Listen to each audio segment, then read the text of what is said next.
Hi, this is Newt with a Minute of Medicine for Your Mind. Basic biology tells us that every plant has different parts. You know, a root, some type of stem system, some leaves, and usually has a flower or a fruit that houses its seeds. And each of those parts has a specific purpose. You know, the leaves, for instance, spread open wide and they capture the sunlight and the carbon dioxide, and through photosynthesis they produce oxygen and glucose, which is food for the leaves, for the plant, so it can live. You know, but that plant would cease to exist. Even though photosynthesis is fantastic, it would cease to exist if it never produced a flower that had a fruit and a seed inside of it so that it can reproduce and make itself over and over again. You see, we often focus on a plant and how beautiful it is because of its leaves and how fantastic and wonderful those leaves are. That's how we value that plant.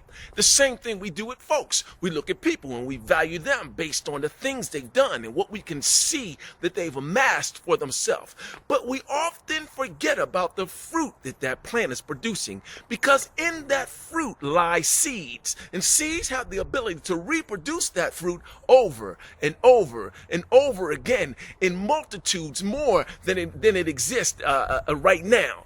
And the same thing happens with us as human beings. God has given us gifts, skills, talents, and abilities so that we can produce fruit that has seeds in it, that has the ability to replicate and duplicate and do over the things that we think that we're doing well and we can offer the earth. You see, you don't measure your value by the leaves you produce and the things you've gained. You measure your value by the fruit that you produce and the seeds inside of that fruit, because they're the only things that have the ability to reproduce and to actually produce something.